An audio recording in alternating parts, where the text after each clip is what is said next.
On October 30th, 1759, the inhabitants of the Middle East were jolted awake by an earthquake. Cracks appeared in the walls of their homes, roofs began to crumble. People ran out of their homes and gathered in open areas. But because of strong shocks, they kept losing their footing and falling. A month later, there was another earthquake, but it turned out to be even stronger. Trees broke, houses collapsed, deep cracks appeared in the ground. The disaster lasted for 2 minutes. Oases, roads, and cities were destroyed. Incredibly, Baalbek's ancient buildings withstood earthquakes. Some historians state that this majestic and mysterious place was built during the Roman Empire, but many researchers disagree. Whatever the truth is, the city is one of the main archaeological phenomena of humankind. The most amazing building of Baalbek is the Temple of Jupiter. The inhabitants of the Roman Empire believed that Jupiter held power over lightning and thunder. The building looked like a platform with 54 columns. A massive roof rested on these columns. Today, you can only see 6 70-foot-high columns. Each of them consists of 3 sections and resembles a pencil. The cores of these pencils were made of lead. This made the columns exceptionally strong. Each of these pieces of stone weighed an incredible 80 tons. That's the weight of 35 Ford Explorer SUVs. Look, this is the largest block in the Great Pyramid of Giza. But compared to the blocks from Baalbek, it doesn't even look that impressive. The foundation under the Temple of Jupiter was preserved. That's how specialists figured out it consisted of about 25 monolithic stones, weighing 450 tons each. It means that the blocks from Baalbek weigh almost 4 times more than the blocks from Egypt. There are 3 more enormous limestone blocks in the foundation. They weigh 800 tons each. This is more than twice the weight of a Boeing 747 plane. Ancient builders must have had a hard time carving such giants from a piece of stone. And after that, they also had to pull them to the construction site and lift them to a significant height. Repeating these logistics would probably turn out to be a nightmare for present-day builders. To do this amount of work, they would need modern equipment. But Baalbek's constructors didn't have trucks, cranes with circular saws, or electricity. How did the builders of the past manage to do this? Scientists have a theory that includes ropes, winches, and lever systems. Naturally, the engineers of the past made all the gadgets from wood. Around 3,000 feet away from the ruins of the temple complex, there's a quarry. Archaeologists suppose that's where the stones for the construction were cut. They found a block of limestone there. It seemed to be too large, even for this incredible place. The monolith got called the Stone of the South. It was 65 feet long and 13 feet wide. The ancient builders didn't have time to completely separate it from its mother rock. A group of scientists from Austria estimated that this piece of limestone weighed more than 1,000 tons. That's like 3 Boeing aircraft or 160 African elephants. There was another surprise awaiting the archaeologists near the Stone of the South. It was the second monolith that weighed more than 1,200 tons. But the ancient builders didn't stop at that. They continued to work. In 2014, in the same quarry, German archaeologists unearthed a block that weighed 1,650 tons. No one has figured out yet why people of the past needed a piece of stone that weighed as much as 125 school buses. It's also unclear how they were going to move this giant and why they didn't finish the job. In any case, this third monolith is the largest processed piece of stone in human history. There are more questions than answers. Some researchers believe that people of the past had high-tech equipment. Others don't think so, but are eager to understand how the builders managed to move those stones. There's a huge number of ancient buildings and artifacts on the planet. Lots of them make researchers scratch their heads. Near the Pyramid of Djoser in Egypt, archaeologists have found a network of tunnels. This place is called Serapeum. It contains 24 sarcophagi weighing from 70 to 100 tons. The giant boxes are carved from a single piece of granite and covered with heavy lids. The sarcophagi are perfectly symmetrical. To the touch, their walls are as smooth as glass. Even with the current level of technology, this is very difficult to do. But the ancient Egyptians managed this feat. The Lycurgus cup is a priceless artifact and example of ancient nanotechnology. It's made of glass that can change its color. If you put a source of light in front of the cup, it turns green. If the light is behind the goblet, it becomes deep red. In this case, the figure of Greek king Lycurgus turns pale purple. Scientists understood how this color change worked only at the end of the 20th century. Through microscopes, they saw nanoparticles of silver, gold, and copper. They had been added to the glass matrix. Thanks to this, you can observe a color change called dichroism. Interestingly, the gold and silver were grounded into a fine dust. It's almost impossible to do this by accident. Most likely, the ancient experts knew for sure what they were doing. Bolivia has a curious place called Puma Punku. It looks as if an ancient giant played there with an enormous construction set. And after the game, they forgot to put the pieces back into the box. But there are no giants, and the huge stone blocks were carved by ancient builders over 1,500 years ago. Some of the rocks weigh 100 tons. The blocks were brought to an altitude of almost 13,000 feet above sea level from the quarry 60 miles away from the construction site. There's no forest in that area. This means the builders couldn't use trees to make wooden rollers. The monument belongs to the Inca civilization. Scientists are sure they didn't know anything about wheels. In 1992, the inhabitants of a Chinese village decided to drain a pond. Their ancestors had been using it to wash clothes and catch fish for hundreds of years. They kept pumping the water out for 17 days. At the bottom of the reservoir, they made an unexpected discovery. The villagers saw an entrance to a cave going down to a depth of 100 feet. The incredible find was named the Longyu Caves. Unknown builders carved out 320,000 square feet of galleries. There are separate rooms, bridges, pools, and columns that support the ceiling. The walls of the cave are covered with strange carved lines and patterns. Scientists haven't found any information about who built the caves and why they did it. The construction technology also remains a mystery. Antonio Stradivari lived in Italy in the 18th century. He created musical instruments. More than 600 of his works have survived to this day. 500 of them are violins. One of the instruments was sold at auction for $16 million. The violins made by this master sound clear and deep. Researchers can't understand why Stradivarius instruments produce such unique sounds. Perhaps it's all about the varnish the master used to cover the violins. The answer may also lie in the wood the instruments are made of. In those days, Europe had a cold climate. Because of this, the wood became denser, and the instruments made of it sounded especially pleasing to the ear. In the Indian city of Delhi, there's a 23-foot-high pole. It weighs 6.5 tons and is made of 98% wrought iron. The 1,600-year-old pillar has no signs of rust or decay. Scientists believe that the monument is so well preserved thanks to the dry weather and the chemical composition of the metal. It might be resistant to corrosion. And still, researchers don't know how the blacksmiths managed to make an iron pillar that's not afraid of rust. It seems like a tough feat, even for modern metallurgists. The Al-Nasla rock is divided into two parts by a perfectly straight slit. Each boulder stands on a small pedestal. Some people believe this is the evidence of ancient laser technology. But geologists think the split happened due to the ground shifting or natural vibrations that occurred under the rock. This process led to the appearance of the crack. It had been deepening for thousands of years, and gradually, the natural monument took the form you can see today. What is a boat doing in the middle of a desert? You would expect to find a seagoing vessel closer to shore. This is the question archaeologists had been asking for decades. In 1988, there was a storm near one of the most important archaeological sites in ancient Egypt. A wooden structure emerged from the sand. It was hollowed out by termites. Scientists were determined to solve its mystery. In 2000, they began excavating the site near Abydos, Abydos. An American team of experts soon discovered a boat that was 70 feet long, and it wasn't alone. In total, there were 14 boats neatly resting next to each other. It was impossible to completely dig out the boats because of their poor condition. Luckily, the wood was preserved enough to get a sample. Analyses revealed that the boats were around 5,000 years old, the oldest fleet in human history to this date. The time of their construction predates the pyramids at Giza by half a millennium. Each ship of the fleet rested in a vault that matched its dimensions. The room was roughly a third of the size of a tennis court.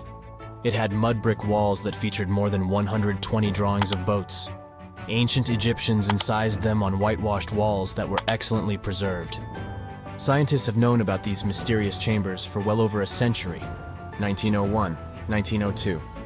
A British archaeologist, Arthur Weigel, stumbled upon a strange structure west of the River Nile. His team caught a glimpse of the interior walls. Sadly, a section of the roof collapsed, so they had to call off further exploration. Researchers abandoned the site, but its location remained on the maps. The boat's position first led scientists to think that they rested on a bank of the mighty Nile. But there was a problem with this theory. Today, the river flows almost 7 miles west of Abydos. Further studies of the surrounding terrain showed the Nile didn't change its course throughout history. Also, if the boats floated near a dock, they would be in unstable positions. The 14 vessels at Abydos were perfectly parallel to each other. There was only one conclusion possible. Someone had deliberately placed them like that. They must have gone through a lot of effort. Each boat had enough room for up to 30 rowers. These vessels could really float. They weren't models, but scholars still don't know if they actually sailed any body of water in ancient Egypt. This doesn't diminish the importance of the find. Previously, archaeologists found only small-scale models. In King Tut's tomb alone, there were 35 boat models. For a long time, these figurines were the only clues as to how ancient Egyptian vessels looked like. The boat's design confirms that they were the real deal. They are the earliest surviving examples of something called built boats. Ancient people constructed primitive vessels by hollowing out large tree trunks. The alternative was reed that was tied together to form a raft. The boats at Abydos had planks tied together. This was a major breakthrough in shipbuilding. During their lifetime, the boats must have seemed impressive. Timber was a valuable commodity at the time. There was no wood in the desert. Cedar had to be imported from Lebanon. The only person who could afford such luxury was the pharaoh. Studying the area around the ancient fleet provided more answers. Scientists discovered a mud brick structure where Egyptians worshipped the pharaoh. Its approximate date of construction matches that of the wooden boats. The same bricks out of which this building was made were used to encase the fleet. At the time of their construction, the rooms they were stored in had a ceiling. That's the section that archaeologists stumbled upon in the early 20th century. Just like mummies and coffins, these marvelous ships rested inside splendid vaults. The exterior of these rooms was also impressive. The outer walls originally had a plaster of white limestone. It reflected sunlight. In the desert sun, the structure housing the boats must have shone from miles away. Ancient Egyptian builders used the same technique to cover the pyramids 500 years later. Today, their surface looks jagged, but it wasn't always like this. When they were constructed, the pyramids had a top layer of fine white limestone. Their surface was smooth and it gleamed in the sunlight. Instead of stairs, the outer layer of the pyramids was more of a sleek ramp. Archaeologists were left with one final question. Which pharaoh owned the fleet? The answer lay just a mile from the site. This is where the tomb of a pharaoh from the 5th dynasty rested, King Senwosret III. Its time and style of construction matched the ones of the chambers with boats. The very end of his rule might explain how the boats ended up in the middle of the desert. The pharaoh probably passed away in northern Egypt. Then his body was transported down the Nile to Abydos in a marvelous procession of decorated boats. The vessels were later lowered to chambers near the final resting place of their owner. This had a symbolic meaning. In the ancient Egyptians' belief system, ships played a key role. Their supreme deity was Ra. He traveled through the sky during the day in the form of the sun. At nighttime, he sailed through the netherworld in a solar boat. The pharaoh identified himself with Ra. That's why he needed boats in the afterlife. That was the only way to regenerate himself. Just as the sun rises every day above the horizon. This belief existed for thousands of years. The more famous Pharaoh Khufu also had a ship. Scientists found it in 1954 next to his pyramid at Giza. It is some 4 centuries younger than the fleet at Abydos, but Khufu's ship was almost 2 times longer. The Great Pyramid of Giza and King Tut's tomb are some of the most famous archaeological finds in Egypt. But there are many more secrets hiding beneath the endless sands of the Sahara Desert. Recently, 2020, archaeologists found a lost city there. They have labeled it as the most important discovery since King Tut's tomb, 1922. The city of Aten is some 3,000 years old. Historians hope it will give them a unique insight into the everyday life of ancient Egyptians. The famous archaeologist and Egyptologist Zahi Hawass proclaimed the site a lost golden city. Aten sits some 300 miles south of Egypt's capital, Cairo. It is close to the famous Valley of the Kings. Archaeologists first found sections of mud brick walls that spread out in all directions. They discovered complete rooms with tools of everyday life inside. The research team unearthed a bakery, a residential neighborhood, and an administrative district. They all date back to the time when the Egyptian civilization was the wealthiest in its long history. They were also the first to make objects from iron. In 1911, scientists found a set of iron beads near a village in Lower Egypt, El Girza. These are the earliest known iron artifacts. The discovery is literally out of this world. Ancient people made them by beating into shape a piece of a meteorite. The 9 beads were once part of an ornate necklace. They are now blackened and corroded, which is perfectly normal for a piece of jewelry that is over 5,000 years old. They consist of an iron-nickel alloy. Researchers were impressed by the skill of ancient jewelers who processed the beads. Their craftsmanship is more impressive when you think that they didn't know the stellar origins of the material. The Great Pyramid of Giza also has a remarkable feature. An international research group investigated the electromagnetic response of the structure to radio waves. They found that the pyramid has the ability to concentrate electromagnetic energy inside it. This occurred inside its chambers as well as under the pyramid's base.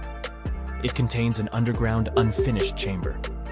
It seems that the electromagnetic response is connected with the properties of limestone, the Great Pyramid's main building material. The research results might have a practical application. The way solar cells and nanosensors function could be improved by this remarkable find. You know how it goes. As the years pass, common knowledge slips away faster than you can say, "What's that thingamajig for?" Just think, our grandkids will probably be scratching their heads over the buttons on our old school phones. So it's no wonder that some ancient artifacts have got us all stumped too. Take a look at this funky object. Any guesses on what it is? A musical instrument, a toy, or maybe something out of this world? Beats me, and even the experts have no exact answer. This little guy is a Roman dodecahedron, discovered by some amateur archaeologists near Lincoln, England. It's shaped like a fist and made of a mix of metals. Now, as for what this thingy was used for, that's the million-dollar question. Supposedly, these guys were all the rage back in the day in northern Gaul and Roman Germany. According to some ancient maps, similar dodecahedrons have turned up in Europe, Britain, and even along the maritime Silk Road in Southeast Asia. The plot thickens as more and more of these dodecahedrons pop up. Some had wax inside, leading scientists to think they were candle holders. Others think they might have been used for knitting gloves, since none have been found in warmer regions. There's even one found in Geneva with zodiac signs etched on it, sparking some woo-woo theories about fortune-telling. And now a fresh discovery has got everyone's head spinning. Could this be some kind of sacred tool for the Romans? Who knows? Maybe it's the first multi-tool ever, invented way before Swiss Army knives were a thing. Carved stone balls from Scotland are another historical mystery. They most likely date back to the late Neolithic period and come in various types, from sandstone to granite. They're all roughly the same size and have intricate, evenly spaced patterns of circular bosses or knobs. Most of these designs have 6 bosses, but the number can range from 3 to 160. Some of these balls are more skillfully crafted than others, and a few even have extra decorations. There are over 400 carved stone balls and mostly found in Scotland, although some have turned up in northern England and Ireland. These stone balls rarely show signs of damage or use, and there are no clues that would give away their function. Most experts think they weren't practical tools, but had some symbolic or social importance, probably a sign of power or prestige within their communities. The Fulton drums are the 3 stone cylinders from Neolithic Britain, discovered in the late 19th century in a burial mound in East Yorkshire. Nothing similar has been found anywhere else in the British Isles from any prehistoric period. Each drum is decorated with unique designs covering the sides and domed tops. The decorations are mostly geometric, arranged in panels with stylized human faces peeking out from 2 of the drums. Recent studies of the artifacts using new technologies show that the designs had been carved and recarved over time. A team of experts also analyzed the composition of the drums, and it turns out that they were made from local chalk. In the late Bronze Age in Europe, long before coins became common, finely crafted metal objects served as portable wealth and symbols of high status. Across Europe, archaeologists have found all sorts of artifacts, from gold adornments worn by elites to large bronze cauldrons used in feasts. Beautifully decorated gold rings discovered in Wales are among these items. They're known as lock rings and may have been used to hold hair. Now they're flattened after spending nearly 3,000 years underground. They used to have cone-shaped openings at each end.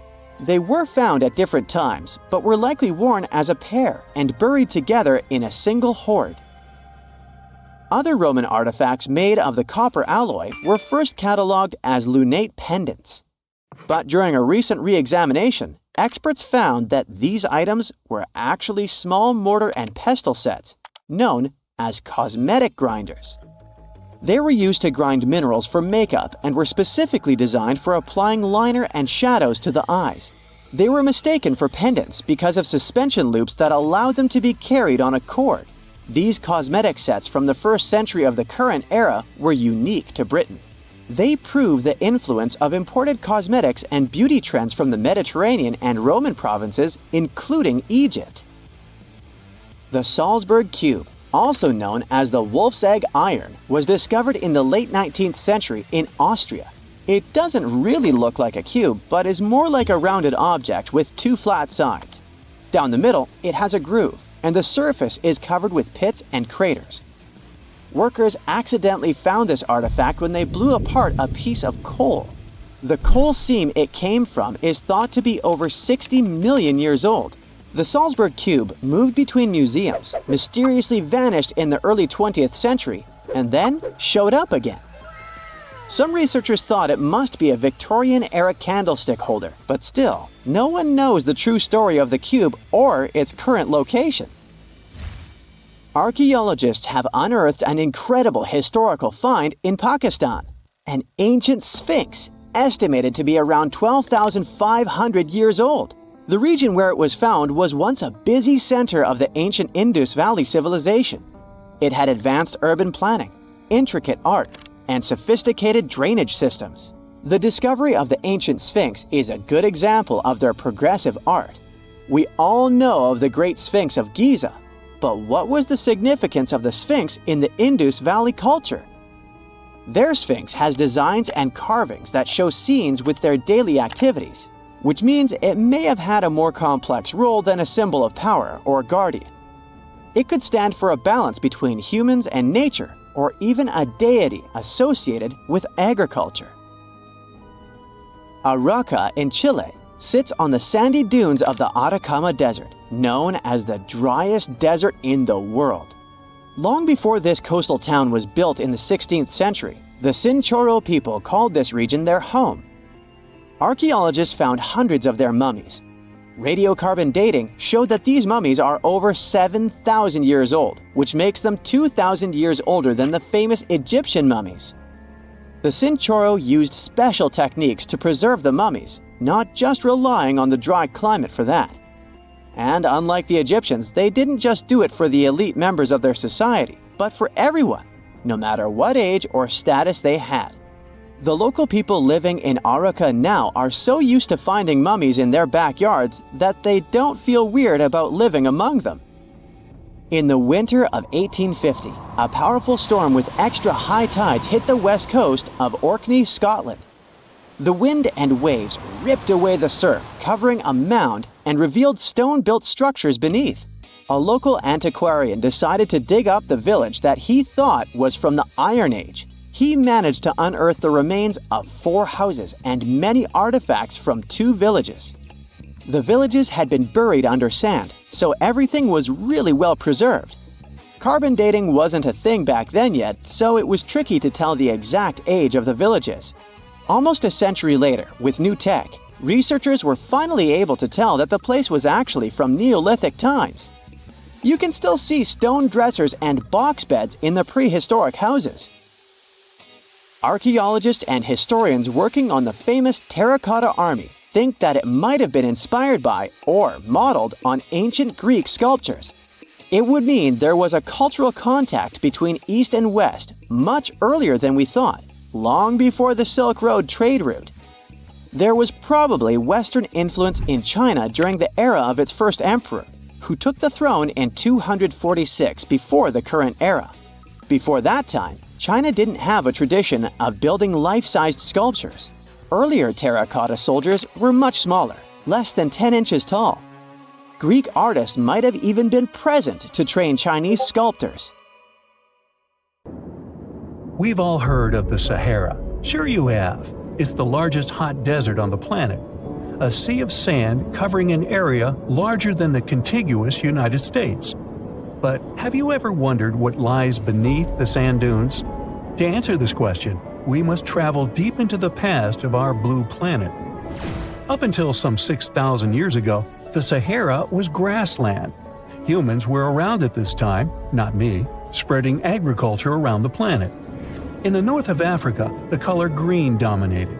Plenty of rainfall meant that there were lakes, rivers, pastures, and even forests. A completely different image of the Sahara from the barren landscape of today. But then the climate started to shift. The region became parched, and the vegetation started disappearing. The wind did the rest. It took away the fine sediment after there were no plant roots to hold the ground together. Give it a couple thousands of years, and you get a familiar image of the Sahara. Sand and rocks stretching as far as the eye can see. But when it comes to volume, only a quarter of the Sahara is actually sand. The yellow sands of the Sahara are just one part of the story. The desert has many other features, such as gravel plains, salt flats, and plateaus. Makes you think if we understand the word desert correctly. For people who study such terrains, geologists, there is only one condition for defining a desert: precipitation. If an area gets little or no rain, then it's considered a desert. The Sahara certainly fits the bill. Its average annual rainfall is just 3 inches. Compare that to the nearly 45 inches a year in New York. When we look at precipitation, this sandy desert is only the third largest in the world. Number 1 and 2 are Antarctica and the Arctic. They are larger than the Sahara by millions of square miles. It sounds odd, but there is more than one type of desert. The first two are polar deserts, while the Sahara is a subtropical desert. But the difference in air temperature are staggering. In Antarctica's interior, temperatures plummet to minus 76 degrees Fahrenheit. Compare that to the highest temperature on record in the Sahara of 136 degrees Fahrenheit. But this desert has a cool side. At night, the temperature is roughly the same as the average yearly temperature in Denmark. This hot and cold roller coaster makes it hard to choose the right outfit when venturing into the Sahara. And what about the sand? How deep is it actually? The depth varies between 70 and 140 feet. That's not too deep. If you put the Statue of Liberty in a tall dune, half of it would still stick out of the sand. Its vast amounts in the Sahara were created by aeolian processes. That's Greek for wind. Over time, it blows and shapes the surface of the earth. In dry areas with sparse vegetation, winds erode the ground much faster. That's what happened in North Africa. Under all that sand is the bedrock and cracked clay. If you started digging, you would find the same everywhere on the planet, with one important difference. There is some type of soil covering the bedrock. This is not the case in the Sahara. Because of the arid climate and a lack of vegetation, sand covers the ground below. Over the course of thousands of years, a lot of interesting finds ended up in the desert sand. For example, there are petrified tree trunks. These are essentially preserved prehistoric trees. They date back to the time when the region was lush green. In some places, the trees of this fossilized forest are at least 65 feet tall. The wood is so well preserved that you can still see the texture and knots. There are even fossilized pine cones. In 1992, scientists found glass fragments in eastern Sahara. These canary yellow glass shards were scattered across hundreds of miles. They didn't belong to an ancient civilization, although ancient Egyptians used them to make jewelry. In fact, the breastplate of King Tut had a beautiful scarab beetle centerpiece made from this desert glass. For a long time, scientists were puzzled about the true origins of these fragments. They finally concluded that the glass was around 29 million years old. It is an impact tape. If that sounds like it has something to do with the word impact, you are correct. These rocks are formed when a meteorite hits the surface of the Earth. This generates a lot of heat. Scientists estimate that the temperature needed to melt this mineral was close to 3,000 degrees Fahrenheit. Apart from the regular fine-grained sand, we also have melted sand in the Sahara.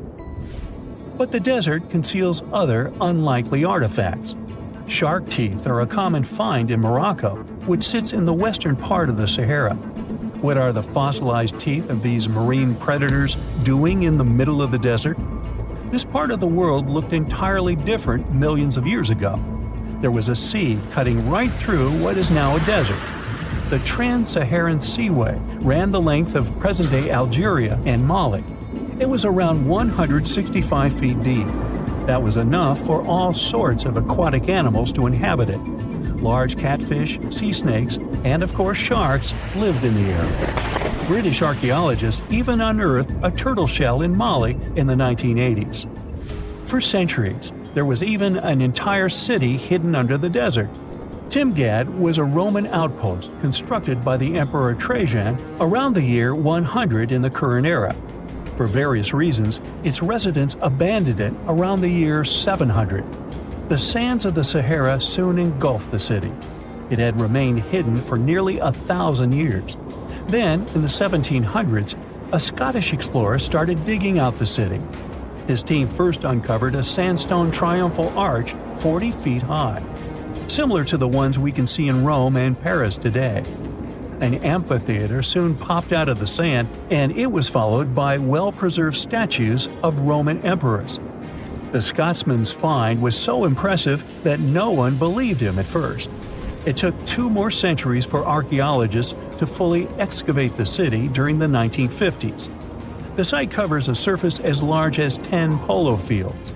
The ruins reveal the full mastery of Roman city planning. All the streets meet at a right angle in what is known as an orthogonal grid. You can find the same layout in modern cities such as New York. Historians estimate that during its heyday, 10,000 people called Timgad home. Different nationalities lived here, from Romans to people of African descent. Today, more than 2.5 million people live in and around the Sahara.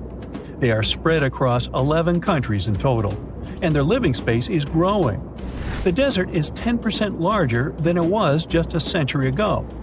This process doesn't involve sand pouring out of the Sahara. The ecosystems on the edges of the desert simply change over time. The wind blows the soil away and vegetation dwindles, the perfect conditions for the formation of a desert landscape. These changes are happening in the Sahel, a region south of the Sahara Desert. That's why the African countries have recently come together for a project called the Great Green Wall. The primary goal is to stop the desertification of the Sahel and hold back the sands of the Sahara. Their plan is ambitious and involves planting a wall of trees from the west to the east of the African continent.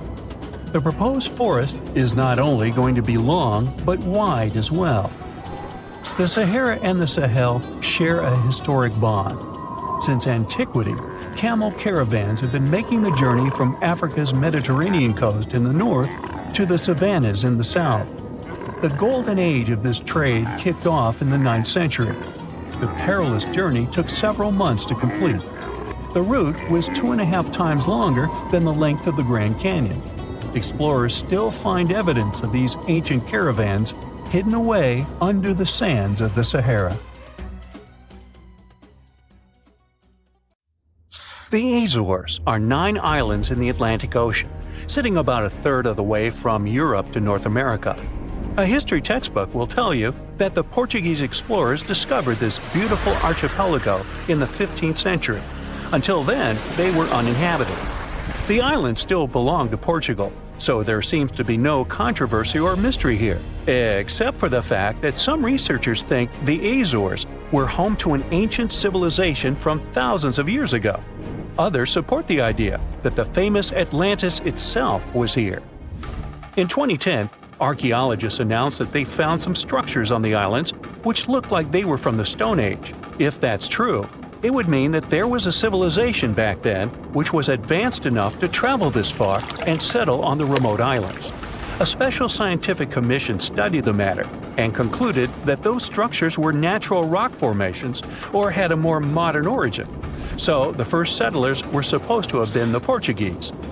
It didn't stop some enthusiastic scientists from further research. They analyzed the DNA of mice from the Azores and found that it had the same genetic characteristics as house mice from Northern Europe. The little rodents couldn't have sailed this far without humans, so it looks like the first people had arrived at the Azores before the Portuguese. And the plot thickens. Dr. Felix Rodriguez, who works at the University of the Azores, is determined to find out exactly when it happened. He's studying the megalithic structures found in the Azores. Similar structures found in Western Europe and the Mediterranean date back to the Neolithic age. According to Dr. Rodriguez, the oldest findings are from 4,200 years ago. It's not clear when civilizations left them. The professor identified 7 megalithic structures in one complex as dolmens for the deceased. The cavities are all cylindrical in shape and definitely don't look like a natural formation. The material from the cavities turned out to be at least 2,500 years old. There are also some pieces of ceramics that seem to be even older. It looks like the rocks in the area had been lifted. You can see it by the small waves left by lava. It's thick and sticky, so it can't leave vertical marks. Someone must have moved the rock from its horizontal position. Another interesting finding is some stone anchors with holes found by the sea. Similar ones were used in the Mediterranean and on the Atlantic coast of Europe, dating back to 1000 and 2000 BCE. The 15th century Portuguese were advanced sailors and never used stone anchors, only metal ones. The scientists also managed to find a structure built right in the volcanic tuff. It looks somewhat similar to the ones built in the Mediterranean that are at least 2,000 years old. These structures are called columbariums and were used to store the ashes of the deceased. They also found something resembling an oven next to it, so they could be a part of one complex. There's also a basin in the middle, and it's not the only one on the island. It looks like they had a special meaning to their builders. There are channels around the construction. They connect the 4 basins, and the sun lights each of them at different times of the year. It was all carefully planned, as they were lit the brightest during winter and summer solstices and autumn and spring equinoxes.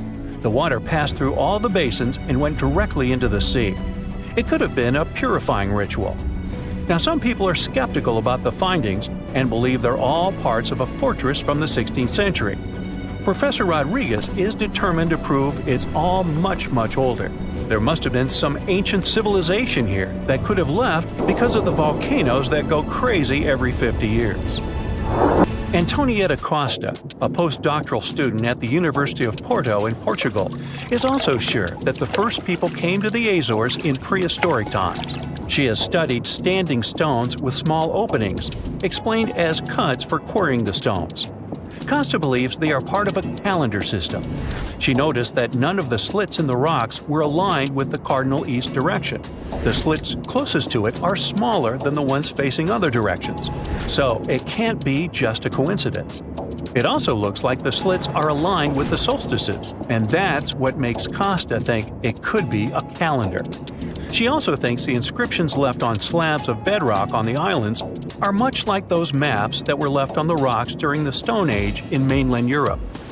Another interesting theory about the Azores is that it could have been the location of the famous Atlantis, which was lost under the sea. Since the Azores archipelago is in the middle of an ocean, it could technically be a perfect place for that. A 20th century scholar quoted Plato to prove this theory was right. The Greek philosopher suggested that Atlantis was in between the continents. The coins and sculptures supposedly found in the Azores when the Portuguese just arrived also point that there was someone else present there. And way more recently, in 2013, a sailor found a huge structure looking like a pyramid off the Azores coast. It was most likely a large submarine volcano, but it's much cooler to think it was some big deal in Atlantis, right? Peru has its own mystery. Amid the desert, you can find some eerie marks called the Nazca lines. They're known as geoglyphs and were created more than 2,000 years ago by the people of the Nazca culture. Thanks to a dry climate and strong winds in the desert, most of the Nazca lines have reached our day. To create them, Nazca people removed the top layer of the pebbles and revealed the soil beneath the ground. The color of the soil changes from reddish-brown to yellowish-gray, so the lines always look different. Most of the geoglyphs depict plants and animals. You can clearly see a monkey, a whale, a condor, a hummingbird, a spider, various flowers, trees, and other plants. There are also some geometric shapes, such as triangles, trapezoids, and spirals. Since they were discovered in the 1920s, scientists have offered different explanations for the lines.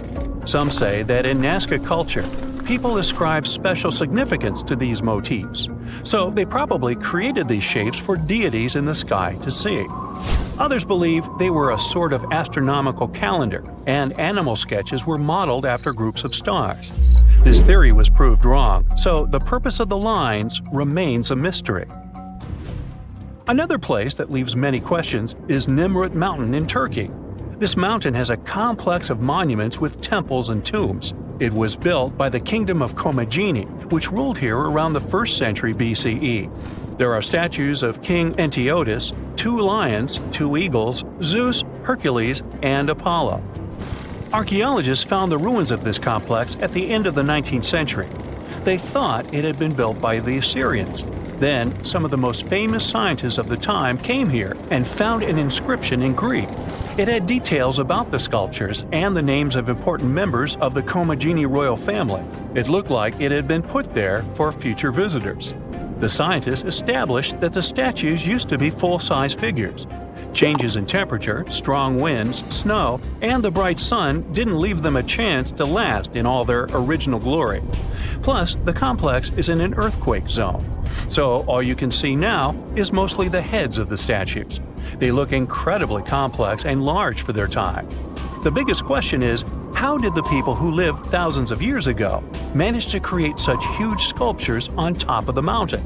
It's obvious that they worked on shaping the limestone blocks up there and not on the ground. So, stay tuned. We'll keep an eye on this. Back in December 2012, a lot of people were freaking out over the idea that the world might end in some catastrophic event. And it was all thanks to the famous Maya calendar. This ancient way of tracking time had been the subject of endless speculation. But one of its biggest mysteries was definitely an 819-day count found in some versions of the calendar. No one could explain why it was there or how it worked, until recently, when a group of researchers from Cambridge might have finally cracked the code. First things first, how does the Maya calendar work?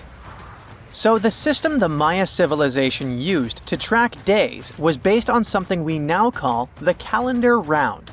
Think of it like 3 interlocking gears. These are 3 cycles working together. The first is a 365-day solar year, known as Hab. The second is a cycle of 20 names. And the third is a cycle of 13 numbers, which forms a 260-day sacred calendar, called Solkeen. Just like we'd say something like December 25th, 2025, they named their days based on how these 3 cycles lined up. For example, here we have the day 3 Manik and the 14th of the month Hop. It takes 52 years for the 3 cycles to align in the same way again. After that, the days start repeating. But this is where things start to get more complicated and mysterious. On some Mayan monuments, we have also found enigmatic inscriptions pointing to the existence of another cycle, the 819-day count. There are about 20 examples of these inscriptions, mostly found in places like Palenque and Yaxchilan in Mexico. So it didn't seem random at all, and this calendar must have been hiding a big secret. Early research showed that the 819-day cycle was represented by one of 4 colors and the cardinal directions associated with them. Black was tied to the west, red to the east, white to the north, and yellow to the south. Researchers also discovered that this period of time could be broken down into 3 smaller cycles: one of 9 days, one of 7 days, and one of 13 days. Multiply them together, and you'd get 819 days. Pretty cool, but why did they do that? This color scheme and the 3 cycles seemed like a basic level of interpretation, and experts were pretty sure its real purpose was still hidden from us. Another thing researchers noticed is that this strange count of days was mostly shown using a Y glyph followed by a number. But in some cases, they also added a glyph representing Kawil. This was a powerful Maya deity often associated with creation and lightning. He was usually symbolized by a torch coming out of his forehead, representing the spark of life. But in the 90s, a study suggested that when Kawil's inscription showed smoke and fire coming from his forehead, it could actually represent the planets Jupiter or Saturn, or maybe even both. Wait, that means that the 819 days count could be linked to both planets in some way. From there, research focused on figuring out what that link might be. The first conclusion is that this calendar might have helped the Maya track the movements of those planets in some way. Then they started noticing something interesting. These cycles could be specifically tied to the synodic periods of Jupiter and Saturn. By synodic periods, we mean the time it takes for a celestial body, like a planet, to return to the same or nearly the same position as seen from Earth. While this possibility was pretty exciting, something didn't quite add up. Each planet moves very differently, and trying to fit multiple planets into an 819-day span just didn't seem to work. In other words, this 4-part color-coded calendar system was simply too short to align perfectly with the synodic periods of the visible planets. So it looks like we're back to square one. This mystery had people scratching their heads for ages, until 2023, when specialists realized they might have been looking at it all wrong. Researchers actually needed to shift their perspective. Instead of seeing this system as 819 days, they needed to consider the number as representing timelines. And this period of time could be just a small part of a much, much bigger calendar. You see, as we said earlier, this cycle seemed to track the period when a planet became visible to people on Earth. To prove that these 819 cycles were timelines, not actual days, researchers needed a planet that could serve as a starting point to back up their theory. In this case, it was Mercury. And there's a pretty simple reason for that. Mercury's synodic period is 117 days, which fits perfectly into the calendar count. I mean, if you take 1819 and divide by 117, you get the number 7. So, Mercury is the only visible planet whose synodic cycle fits neatly into this period as whole numbers. Perfect. Now they had a solid starting point. From there, they needed to expand the calendar by increasing its length to 20 periods of 819 days. Suddenly, a pattern emerges. And just like that, all the synodic cycles of the planets fit perfectly into the system. For example, Saturn's synodic period from 378 days lines up perfectly after 6 819-day cycles. Venus aligns every 5 cycles. Jupiter every 19 cycles. And Mars, which takes the longest, needs 20 cycles. In other words, it takes about 45 years for Mars to align with the synodic periods of all visible planets. So, this is how researchers determined that the ancient civilization wasn't referring to days, but rather to timelines. The Maya astronomers came up with this count as part of a larger calendar system of 20 periods. But then a question comes up. Why was studying the synodic periods so important to the Maya? Well, we don't have super specific answers about this mysterious calendar yet. But what we can say for sure is that the Maya truly believed in the powerful influence of the cosmos on daily life. So maybe they wanted to analyze how the movements of all the visible planets lined up with their other calendars. Of course, this system is just one part of the Maya's amazing and advanced understanding of astrology.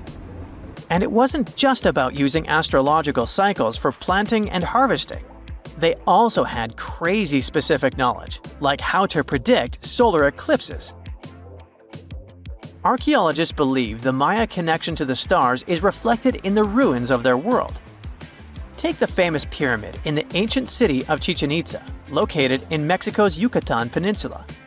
If you look closely at the base of its staircase, you will see a snake's head carved in stone. But here's the coolest part. During the spring and fall equinoxes, when day and night are exactly the same length, the sun casts sharp, triangular shadows on the staircase. It creates the illusion of a snake slithering down the steps. Another example of how they use their knowledge of astronomy in their temples is in Tikal, Guatemala. Built around year 1 of the Common Era, this pyramid is considered one of the Maya's earliest astronomical complexes.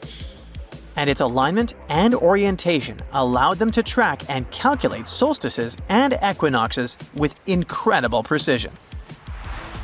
The Maya were skilled skywatchers. Just like we have modern-day high-tech observatories with round domes, they had something similar. Meet El Caracol. The name means snail in Spanish and refers to the spiral staircase inside the tower. Built around 906 Common Era, it was the perfect place to observe all the changes in the sky and track the movements of the sun, moon, planets, and stars.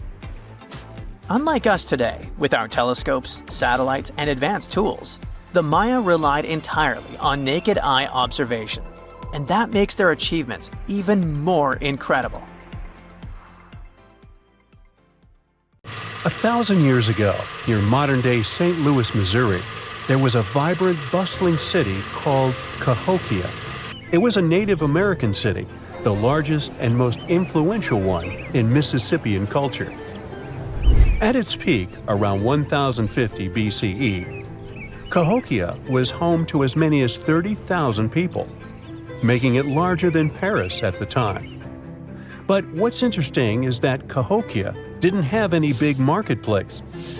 Usually trade was the backbone of any big city, yet this one stood out for archaeologists. That's because Cahokia wasn't about commerce. It was about culture, community, and parties. The people who lived there threw massive parties that would last for days.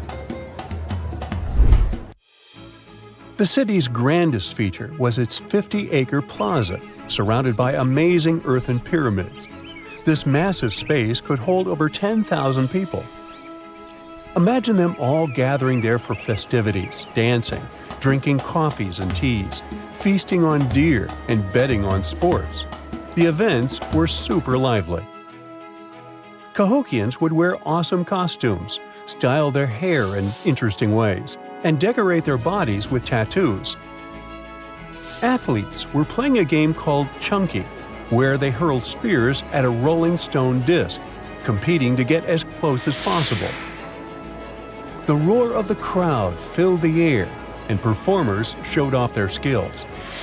These celebrations were so wild, they left traces in history. After the parties ended, Cahokians cleaned up by tossing leftovers into pits. Archaeologists have uncovered these waste pits, and they were filled with food remains and pottery. One pit alone contained the remains of 2,000 deer, and that's from a single event. They also found traces of Yaupon holly, a caffeinated plant that was traded from hundreds of miles away. This just shows how much effort and thought Cahokians put in their celebrations. Would you like to live in a city like this? But aside from all the fun and games, Cahokia was also deeply complex and spiritual. The city was built on a landscape that mixed dry land with swampy patches. Many people believe that this symbolized the connection between the world of the living and the dead. The people of Cahokia saw their city as a bridge between these two realms. They built earthen mounds, both for ceremonies and rituals, and as construction support. These mounds rose from the swampy areas. Meanwhile, people settled in the drier spots. Elevated pathways connected these neighborhoods, creating a physical link between life and death. Isn't it sad that some ancient metropolises that rival modern cities in scale just disappeared? Cahokia's story came to a quiet end around 1350 CE, when the city was abandoned, all due to changes in environments and weather, floods, and other problems. But the influence of Cahokia was so big, it spread to distant places. Some of their traditions, like Chunky and Yaupon tea, have survived in native communities to this day. Today, Cahokia is a UNESCO World Heritage Site, and it's not the only megacity we lost. About 5,000 years ago, people in the Indus Valley built some of the world's first cities. Mohenjo-Daro was an ancient city in what is now Pakistan. The city was built around 2500 BCE, and back then, it was a thriving hub of the Indus civilization. Sure, it was much smaller than modern cities, but it was quite huge at the time, around 40,000 inhabitants. It looks like the locals were crazily strict and disciplined people. The city's planning and organization were incredible. It was laid out in a grid pattern. Streets and important buildings aligned along the north-south axis, probably to match the movement of the sun and moon.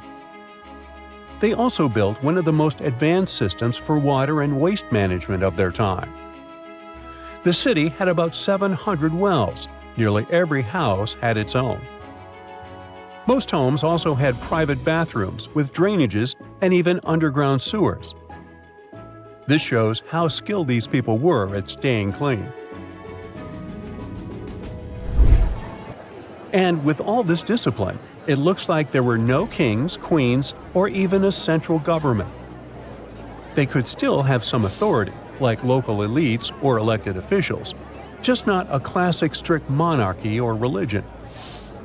Instead, people there cared about simplicity and order. They basically managed themselves, having standardized ways of doing things, from the way tools and potteries were made to how they traded.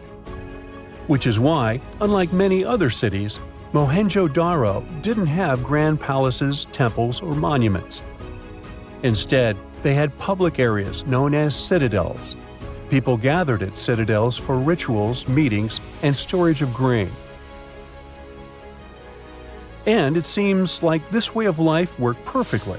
Scientists found some seals and weights, which means the economy was well regulated.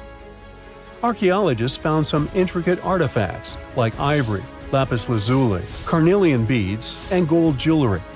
Another famous find is the small bronze statue known as the Dancing Girl, which was discovered in 1926.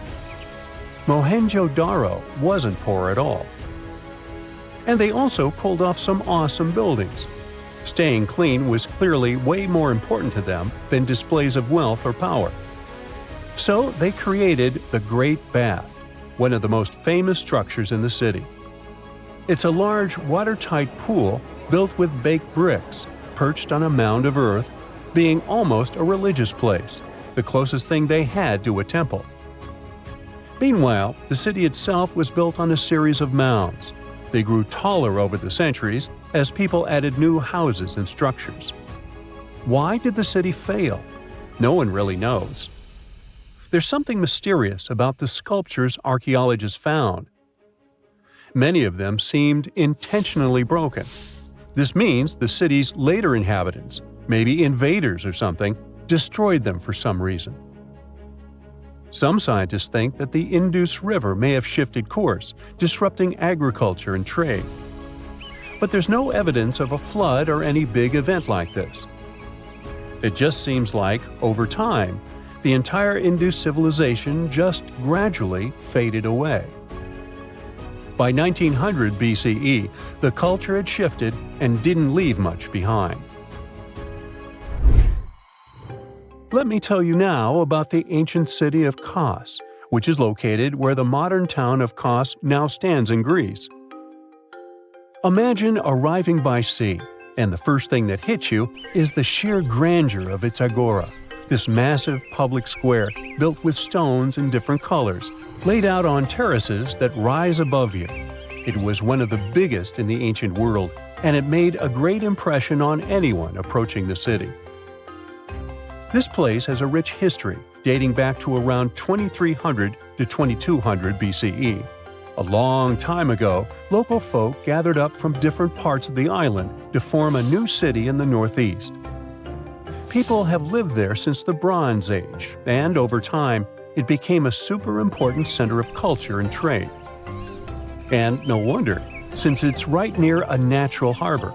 The harbor was sheltered by two breakwaters, and people built some of the most important religious sites there, including the sanctuaries of Aphrodite and Hercules. Kos wasn't just beautiful, though. It had some brilliant design. The whole city was laid out in a neat grid, with streets crossing each other at perfect right angles, literally looking almost like a modern city. Thanks to this, moving around was super easy, and the blocks, or insulae, were big enough to fit several large houses. Kos remained largely unchanged until the 6th century CE. Over time, it started gradually shrinking in size, confined within the walls of what is now the Chora neighborhood. Meanwhile, Palmyra was an ancient city built around a beautiful oasis sometime around the 3rd millennium BCE. Originally known as Tadmor, this city flourished as a major stop on the Silk Road, linking the Near East with Asia. It was a thriving center of trade and culture. They had a marketplace, assembly buildings, grand gates. In other words, this place was bustling with life.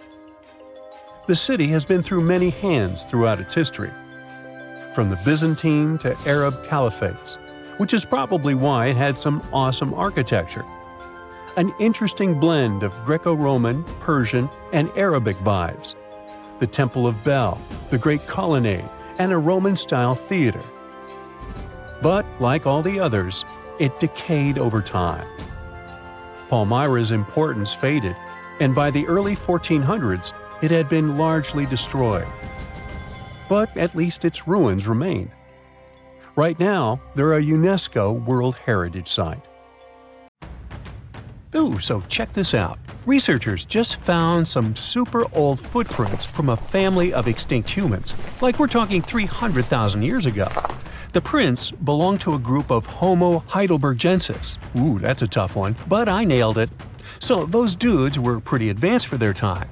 They were building homes and hunting big animals. But unfortunately, they couldn't handle climate change and disappeared about 28,000 years ago. No, they weren't sissies, trust me. The weather was really tough back then, and they couldn't just go grab a down jacket like you do. So, the University of Tübingen crew made the discovery in Germany, where they found the perfectly preserved prints in a forest by a lake.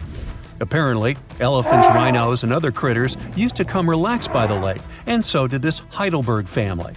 The scientists believe they were probably just a family outing rather than a group of adult hunters, since there were little kid footprints too.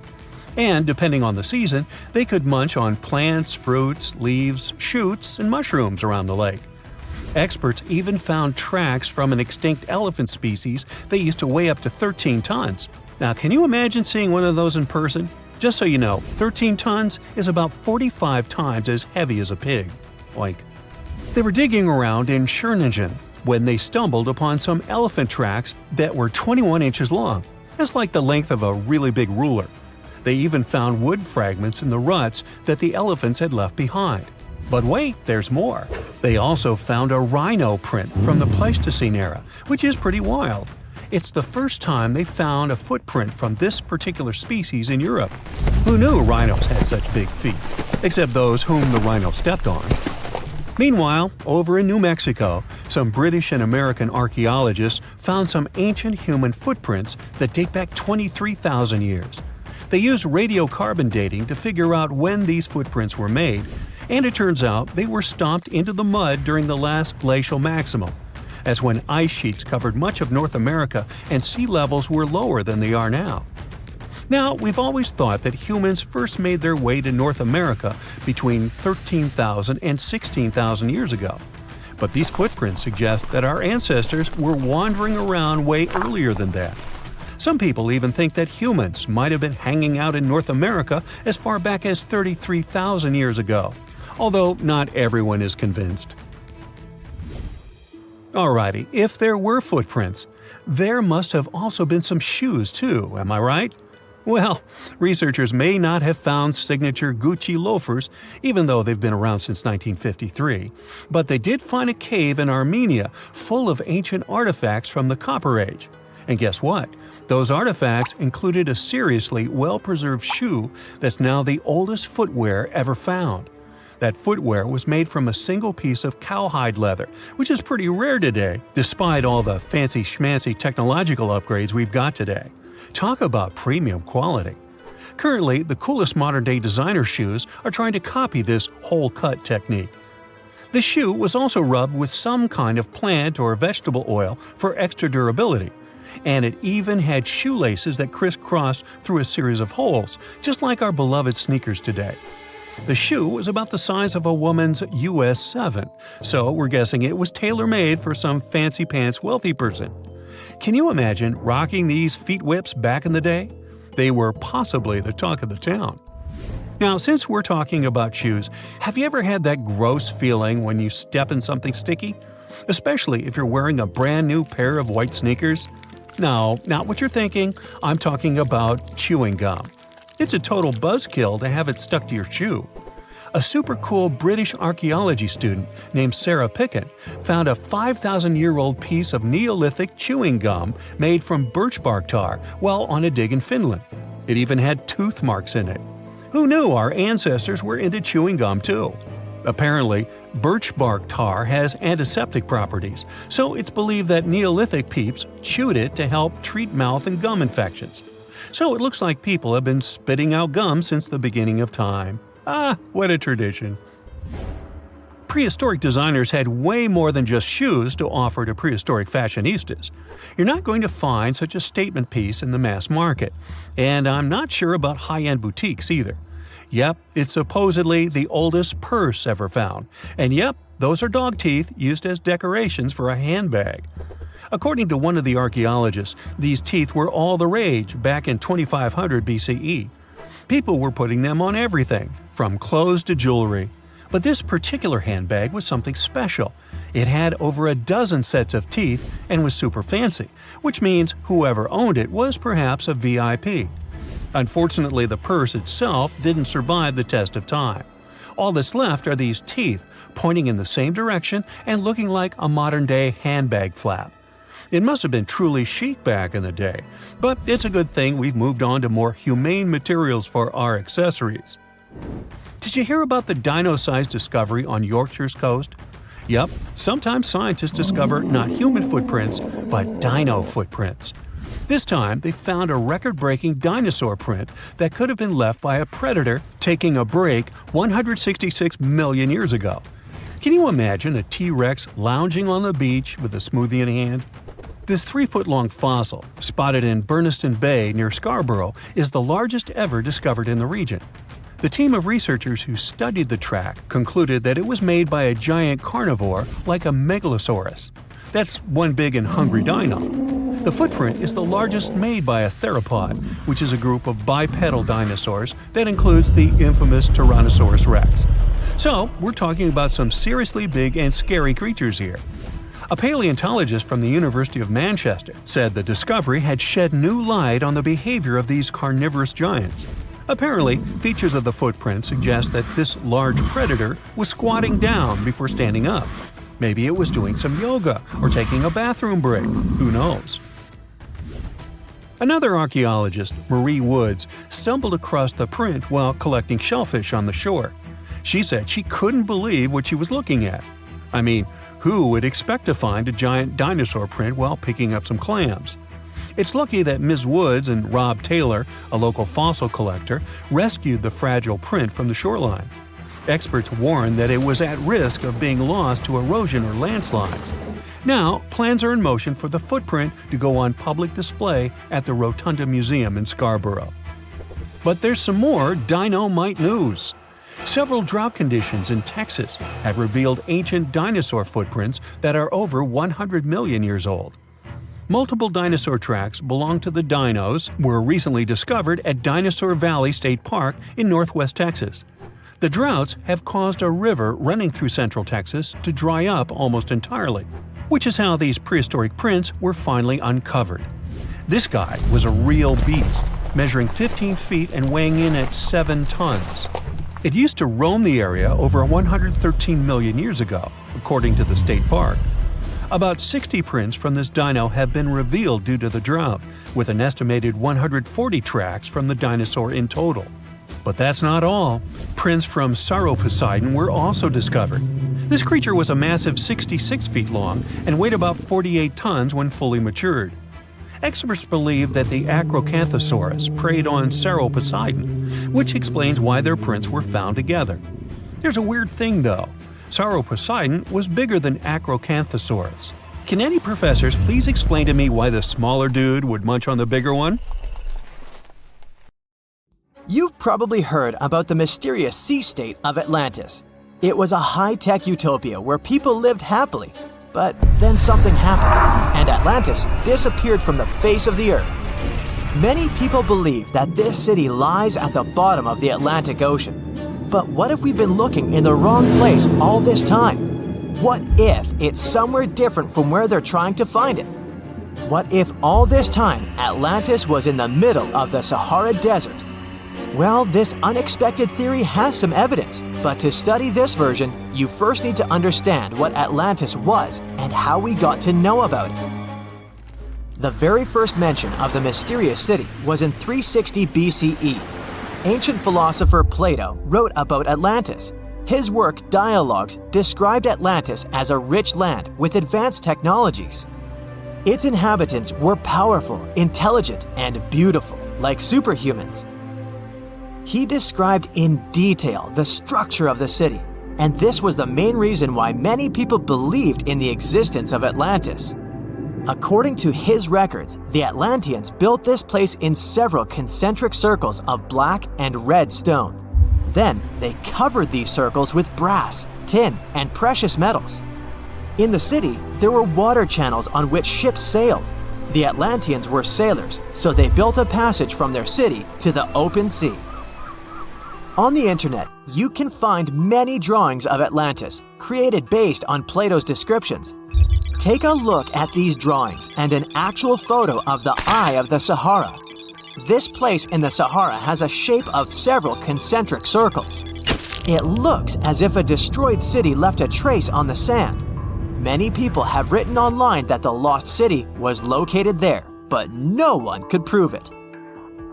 Once upon a time, the Sahara was filled with rivers and lakes.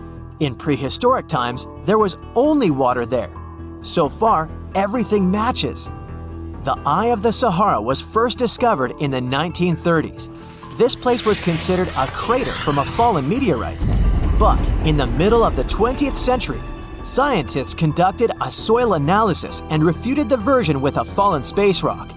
In the end, everyone agreed that this was a dome of molten rocks under which magma was raging. For millions of years, wind and water had been destroying the formed landscape and eventually made it look like perfect circles. But what if the Atlanteans once came to this place and used natural circles to build a city? In this case, we would have many traces and artifacts from this developed civilization. And yes, archaeologists did find some arrowheads, spears, oars, and other things there. But this has nothing to do with Atlantis. In the eye of the Sahara, a multitude of Acheulean artifacts lies. It was an ancient tribe that frequented this place. For the first time, Acheulean tools appeared more than 1.5 million years ago. Some of the items found there may be 130,000 years old, and according to the records, Atlantis existed about 12,000 years ago. Archaeologists found no artificial structures in this place. There was also no debris or traces of a large city. People would have found some stuff if a big city with advanced technologies had existed here. The main supporter of this idea was one YouTube channel. It collected 1 million views and attracted the attention of many historians and anthropologists. The theory that the Eye of the Sahara is Atlantis was quickly refuted. People found too many discrepancies between this place and the description of Atlantis. The author tried to catch the viewer's attention by presenting external similarities between the natural landscape and the fictional ancient city.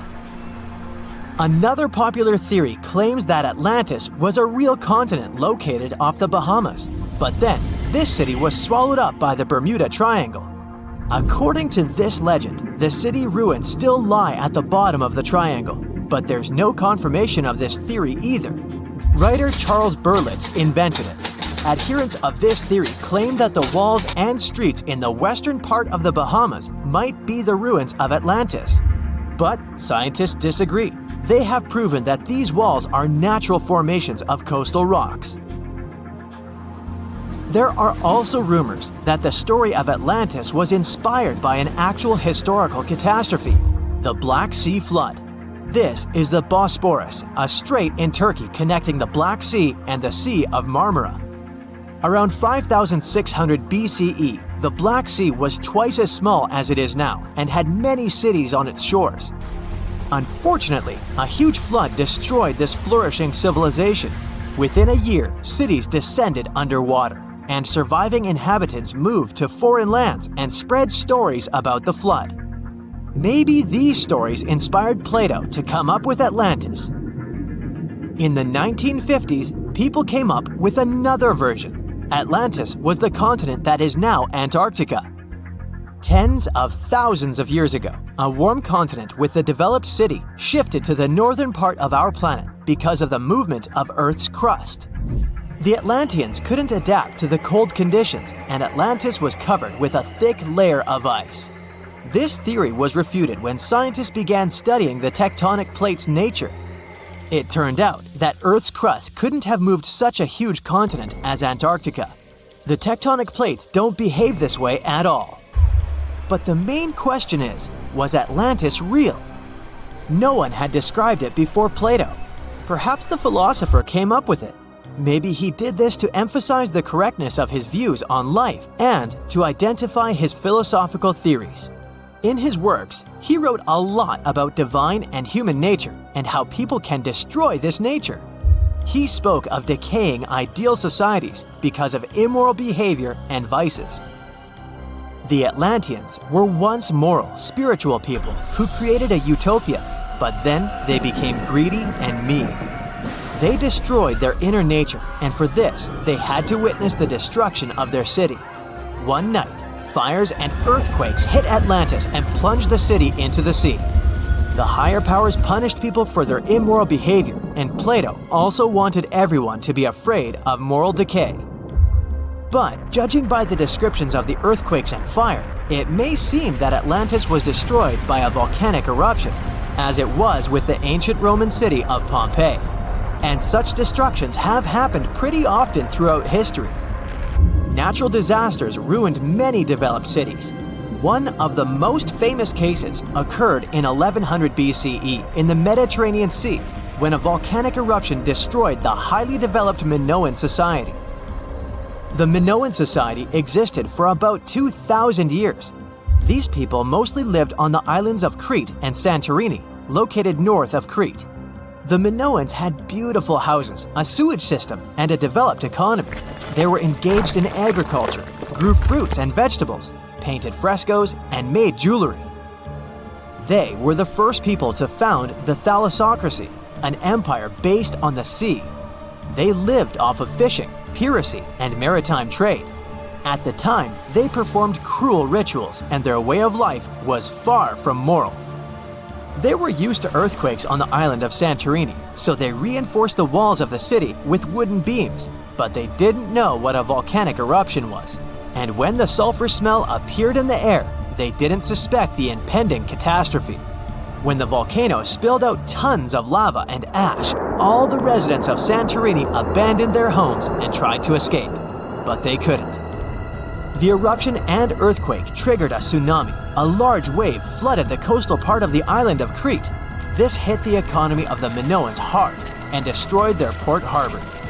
Then, foreigners attacked Crete and finally destroyed the developed civilization.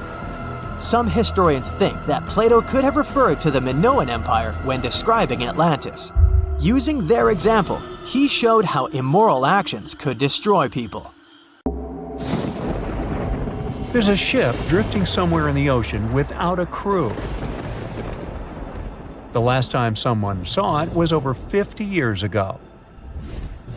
Its story reminds of that of the Flying Dutchman, a ship that's bound to sail forever and bring disaster to whoever sees it at sea.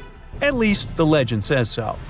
Unlike the Flying Dutchman, the SS Bay Chimo was definitely real and built for a German company in Hamburg and began as an ordinary cargo ship. It was trading supplies between Hamburg and Sweden in the Baltic Sea starting from 1914. It had a strong steam engine and a hull made of steel. A few years later, it became British property. Then, in the 1920s, a Canadian company purchased it for around $18,000, a huge amount of money back then. The new owner, the Hudson's Bay Company, was actively using the ship for several years.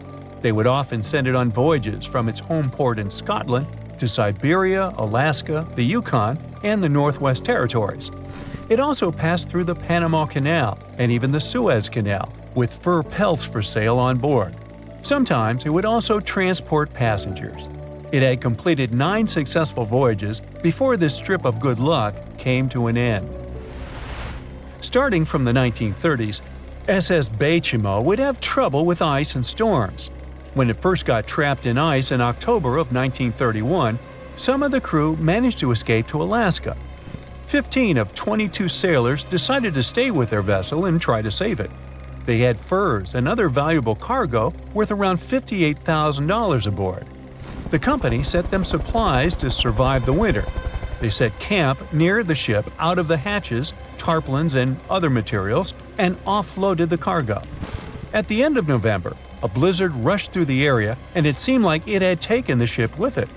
The ice platform had survived, but the ship broke free. Some of the crew members were sure it had sunk. But soon after, they heard from one of the locals who had spotted their ship around 45 miles away from their camp. The crew moved on with their lives, and the ship started its journey as a runaway vessel. People would spot SS Bay Chimo once a year or so, all the way until 1965. It was mostly spotted off the coast of Alaska. A man going to Nome with his sled dog, along with prospectors, explorers, and treasure hunters, all claimed to have seen SS Bay Chimo. Someone tried to board it and take it to port, but ended up stranded on it for days because of horrible weather. Others got luckier and managed to take a whaleboat, some furniture, and other valuables from the vessel. Those who got close to the ship saw that it was damaged and missing the propeller. Still, it stayed afloat without a crew for at least 38 years and became the longest sailing ghost ship in history. In 2006, the Alaskan authorities started a project to solve the mystery of this ghost ship of the Arctic and finally find SS Bay Chimo, either still above or below the water. So far, the project has not been a success. SS Bay Chimo remains one of the estimated 4,000 ships that have disappeared off Alaskan shores.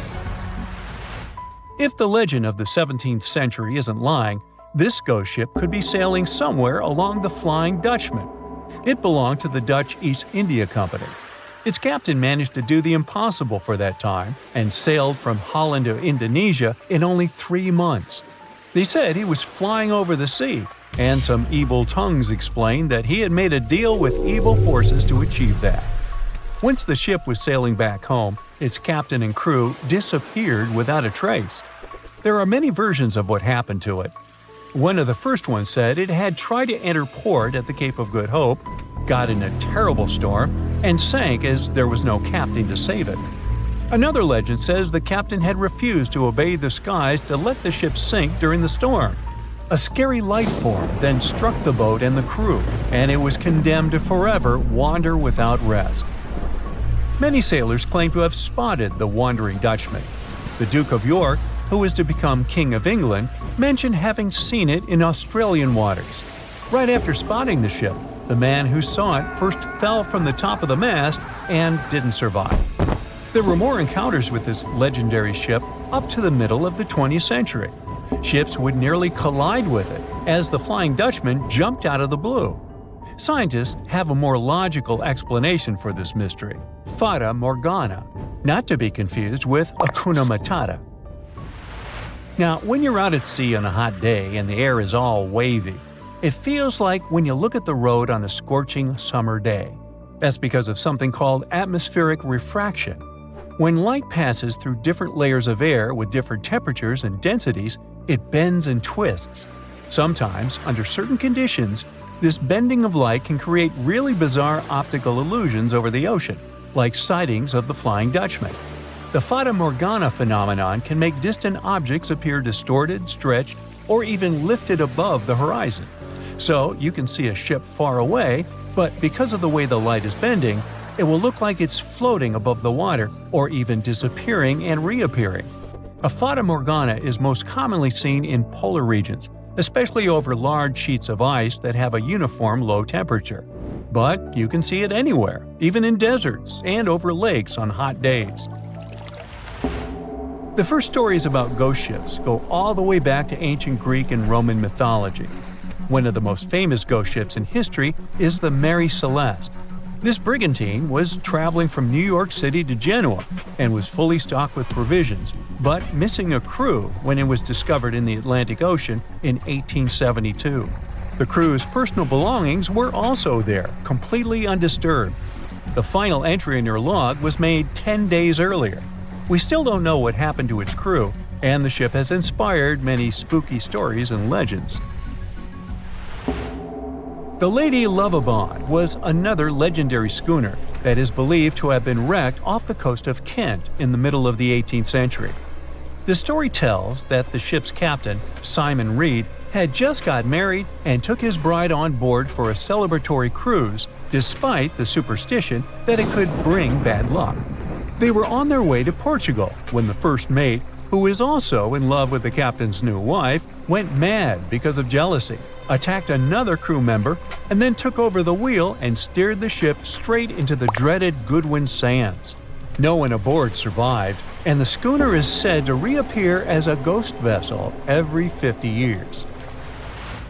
In present times, many vessels become abandoned and turned into ghost ships intentionally.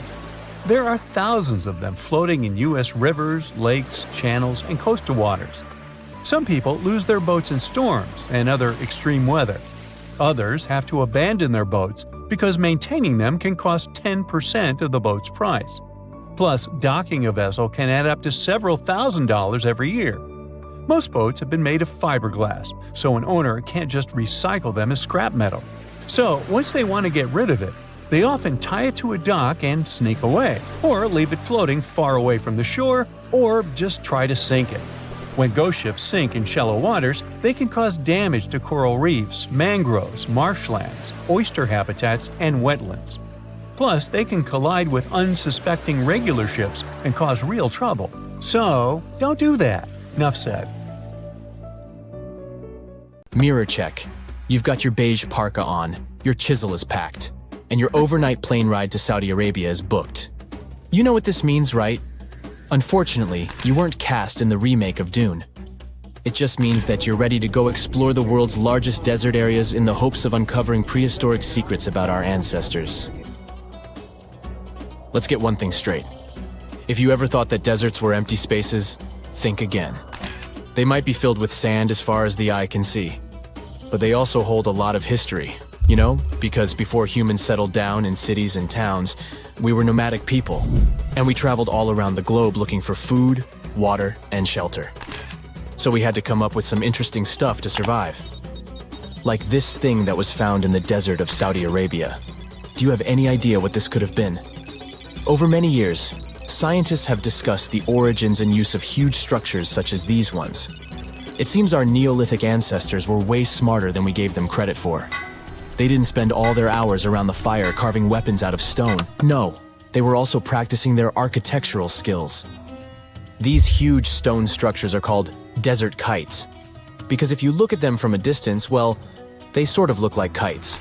Archaeologists have arrived at the consensus that these kites were used to lure animals in. This way, it would make it easier for our ancestors to guarantee their week's food. But that's not all. Take a look at these monolithic structures right here. They show us that our ancestors probably drew on rocks, the blueprint of what they were going to build on the ground. Just like modern-day architects, desert kites could be miles long, so they drew out a plan before actually building them.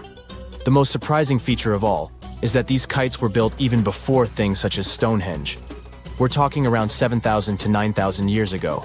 Over the last decade, scientists have been able to identify over 6,000 desert kites spread across the Middle East and West and Central Asia. If you don't think this huge, try building something this large without the help of any drones. It looks like a pretty difficult feat to me. And apparently, Saudi Arabia's desert is filled with more amazing things. Scientists have found mysterious stone structures that are older than the pyramids of Giza in Egypt. So of course, you can't wait to go check that out. Can we all agree that carrying around heavy rocks to build a pyramid without the help of modern technology sounds absurd? I mean, how on earth did they do it? Now imagine turning back the clock about 2,000 years into the past and finding humans that built similar gigantic structures in isolated areas. Take a look at these so-called mustadils.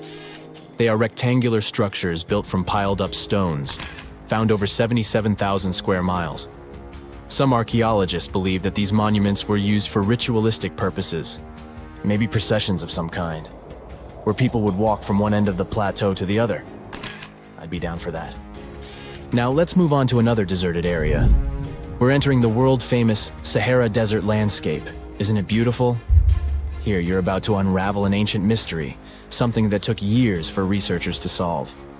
Fun fact, the Sahara Desert is the world's largest hot desert. It spans over 3 million square miles, which would be like putting 1,000 times the country of Hawaii next to each other. We say it's the largest hot desert because the world's largest desert area is Antarctica. But we all know temperatures over there are freezing, not the typical image of when we think of a desert. Deep into the desert, near the Algerian town of Fougeret et Zoua, something strange was found. For decades, these tiny dots appeared on images of Google Earth, but nobody could explain what they were. Some scientists were sure that these circles are the result of oil activity in the region. Others guessed that these were ancient fogeras or ancient water wells. There are dozens of them, stretching for miles and miles in a straight line. The strange thing is that they are always far away from any town, road, or human activity in general. So what was or is their purpose? If you had to take a guess, what would you say? Remember we talked about how our ancestors had to be creative in order to survive in the desert? Let's try to walk in their shoes for a minute. Imagine you're a nomadic hunter-gatherer living in a desert area. You spend your days basking in the hot sun, trying to count all the grains of sand around you. But you also need to eat and drink water. But how on earth do you get water in a desert? Sure, you can hope to keep running into oasis every week or so, but that seems a bit risky, doesn't it? That's why North African people invented the so-called fogeras. The fogeras are a 2,500-year-old irrigation system.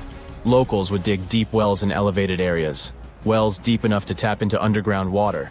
Then, they would dig parallel shafts at regular distances. This way, the water would flow from the main well down into all the shafts and irrigate entire areas. Travelers could stop by the shafts and quench their thirst. They could also raise livestock and tend to crops. Pretty clever, huh? As much as these holes did look like fogaras, a little bit of research would show you that they're not. You see, these shafts were built in a line, and not in a circular shape like the ones we're looking at now. So maybe it has something to do with the second option?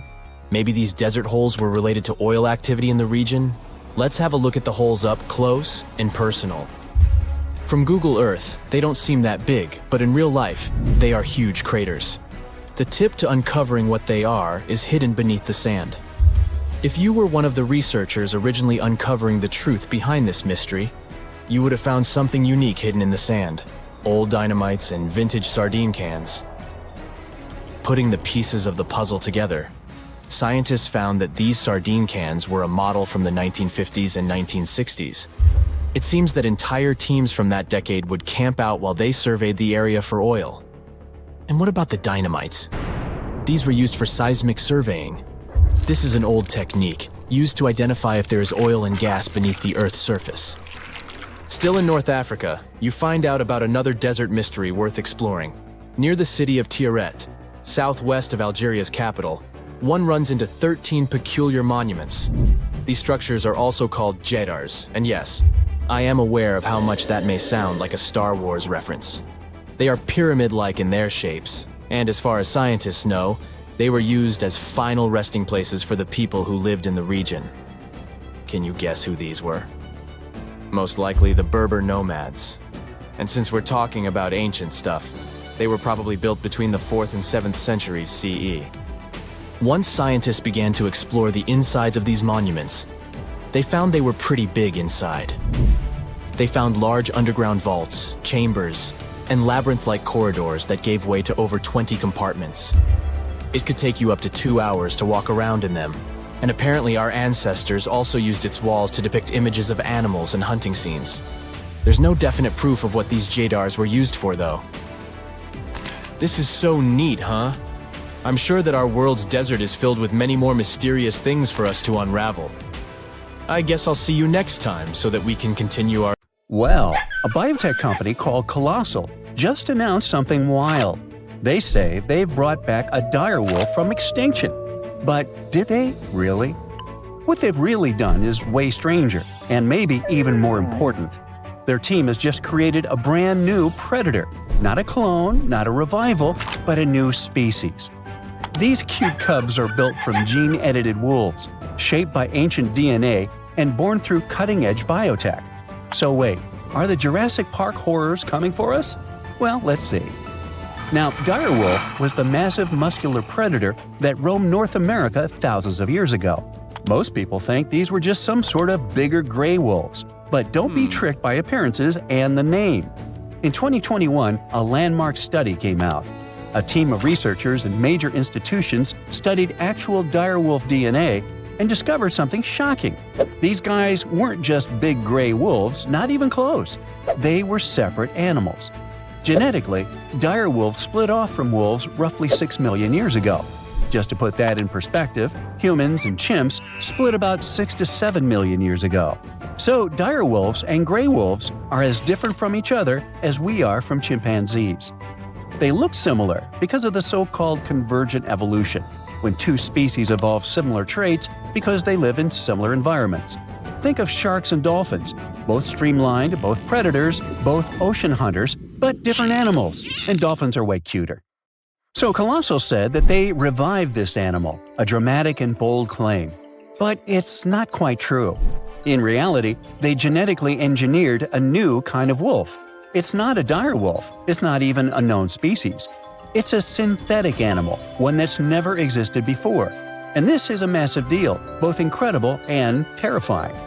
The company basically has taken gray wolves and modified their genes by mixing them up with some direwolf DNA they found, which is kind of wild because, as we said, these two animals aren't really relatives, they're completely different species. The Colossal company kind of ignored that, though. They say the gray wolf is the closest living relative to a direwolf, and that the data proves it. But what data? They haven't shown it so far, it's just a claim. Why are they even calling this a direwolf?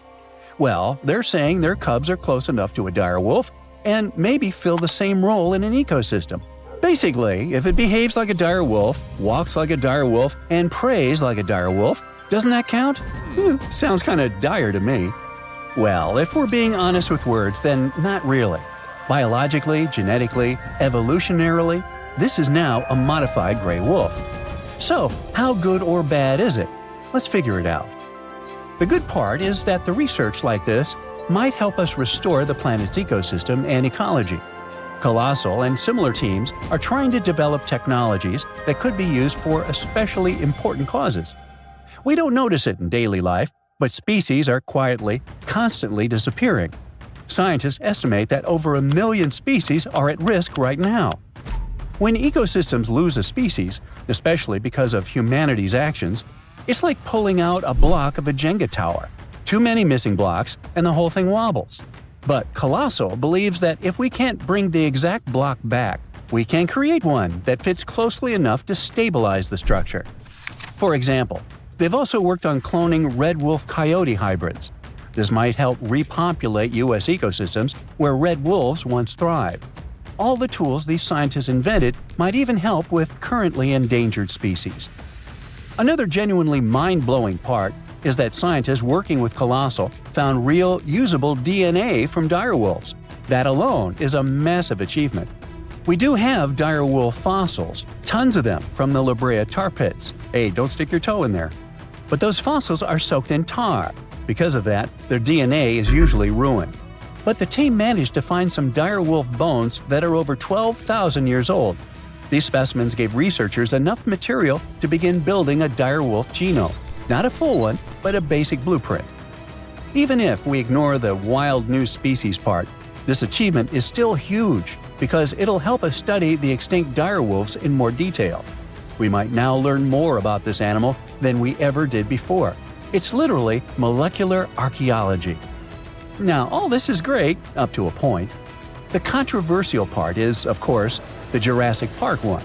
We're not just preserving species anymore. We're starting to pull some shenanigans with it. Of course, this immediately raised tons of concerns. Both regular people and scientists are now debating heavily about this and show a lot of skepticism.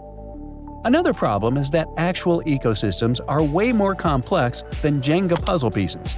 They're full of moving parts, millions of them, all adjusting to each other constantly. So, if you throw a new type of wolf into the mix, it won't react exactly the way a dire wolf once did.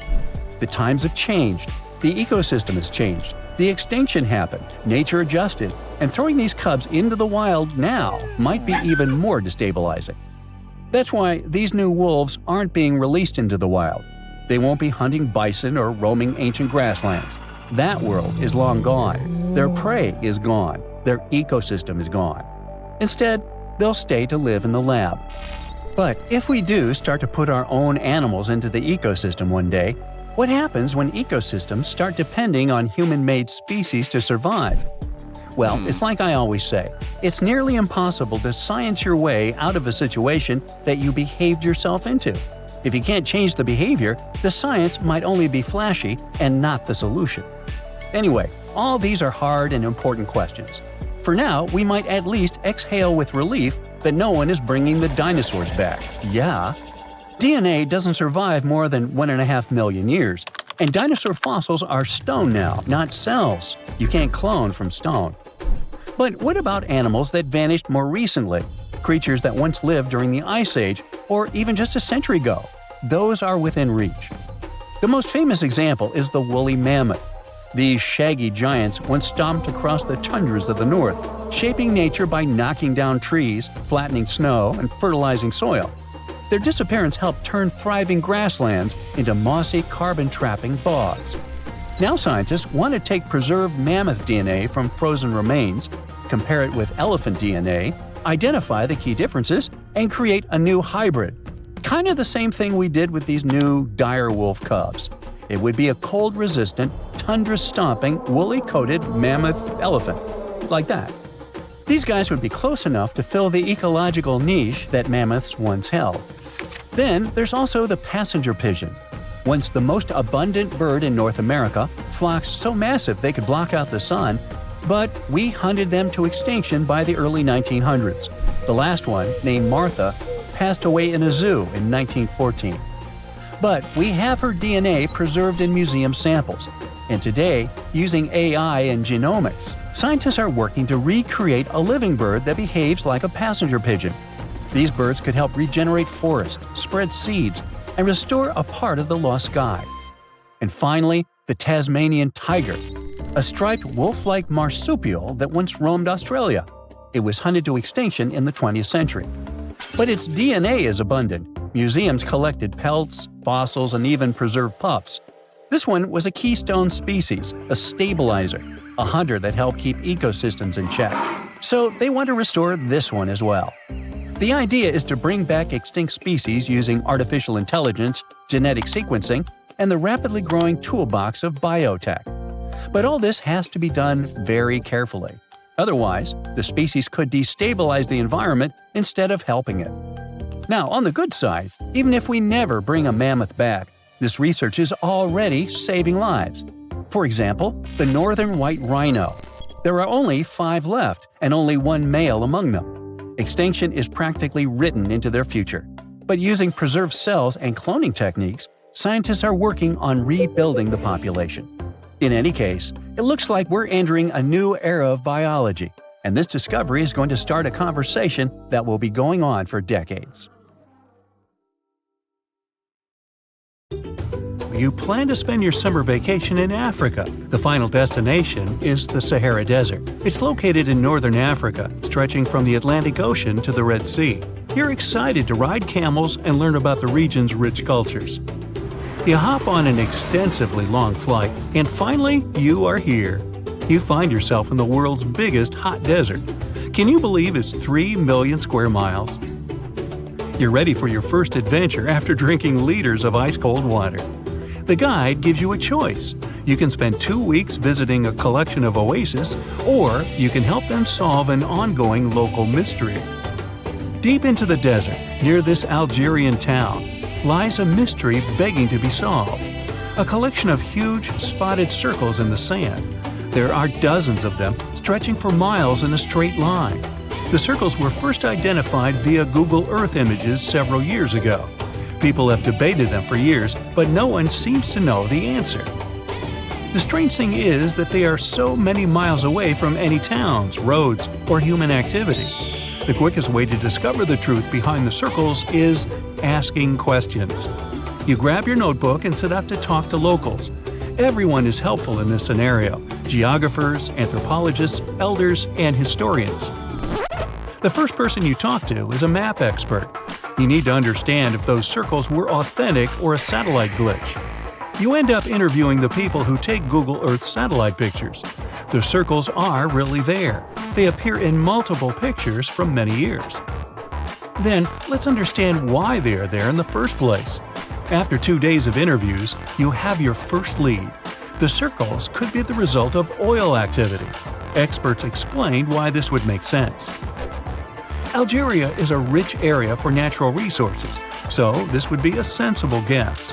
Usually, to find out if there is anything worth extracting, companies would undertake seismic surveys. Seismic surveys are a way of analyzing the Earth's surface by sending shock waves into the ground. Depending on how these waves bounce back, you'll know what is located there. A special vehicle could have marked the soil that way. So, did we unravel the mystery? Not quite so. As you know, the Sahara Desert is one of the driest areas on the planet. The average high temperatures in summer are over 104 degrees Fahrenheit. To survive there, people need to find ways of accessing water. So, these circles could be a kind of ruin or leftovers from ancient water wells. Again, I'd say this is a sensible guess. Ready for some fact-checking? Some anthropologists agree that these circles could be ancient fogueras. Foguera is the name of a 2,500-year-old style of irrigation system, usually found in northern Africa. It is also known as a qanat in other places in northern Africa.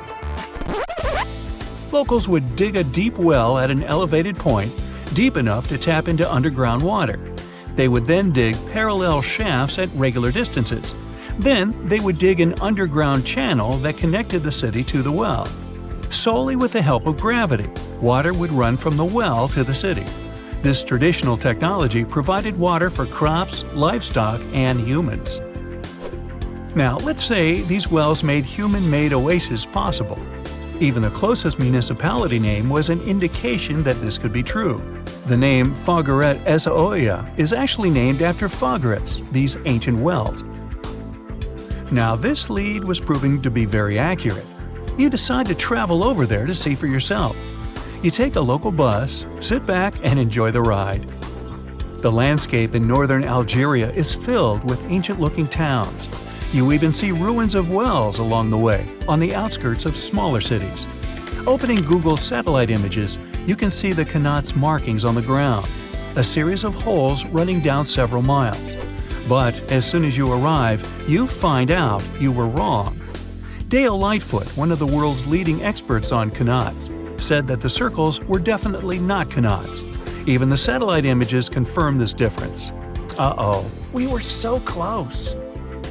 Apparently, Qanats or Fagras would not run down a straight line. They wouldn't be shaped like circles. Another clue that this wasn't the case was that there were no towns at the end. The circles were really far away from any human activity, and Qanats were explicitly built to provide water for human settlements. Well, it sure was a good try. You almost gave up on this mystery when you decided to take one more field trip.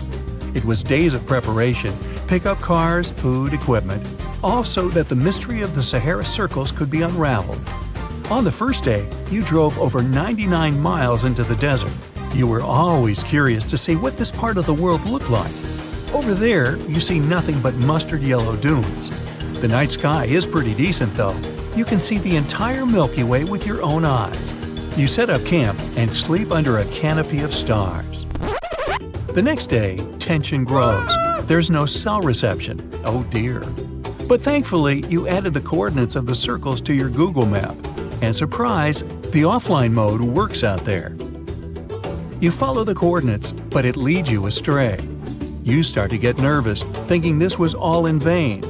But you and the team get into the car and drive a few more miles past the coordinates on your phone. After a very bumpy ride, you can't believe your eyes. There it is, an enormous crater dug on the sand, surrounded by 12 smaller holes. From up high, it looks like a clock, without the pointers, of course. On the ground, they're very faint, so faint you almost miss them. Searching the area, you notice all the holes had something similar, metal wires, thin wires that you can pull from the ground. They're buried deep, so you start digging. An object starts to reveal itself. Uh-oh, it looks like old dynamite. This certainly surprises you. Better stop digging to avoid any accidents. At the end of the survey, you feel satisfied, but still curious. What could all this dynamite mean? And who put it there? What comes next is the turning point of your adventure. Walking back to the car, you see something shining on the ground. You approach the item with curiosity. It's round and rusty and looks like a sardine can. What's that doing here? Could this give you more clues about the circle's mystery? Just in case, you pick it up and put it in the car. Back in the city, the puzzle pieces start to reveal the story behind the Sahara circles. You bring photos and the sardine can and show them to local experts. They analyze your material and give you an intriguing verdict. As it turns out, guess number 1 was the closest one to the truth. So, what happened to the first guess? Why do we need to keep digging deeper? Well, because it was only half right. The Sahara circles are not a historical footprint of seismic surveying. Back when the circles were made, this technology didn't even exist. But they sure are related to oil exploration. The dynamite-filled holes were an old method for oil searching. The circles are the leftovers of surveyors looking for resources underground. And the sardine cans? Well, they were left by the workers who held explosion works. You gotta eat, right?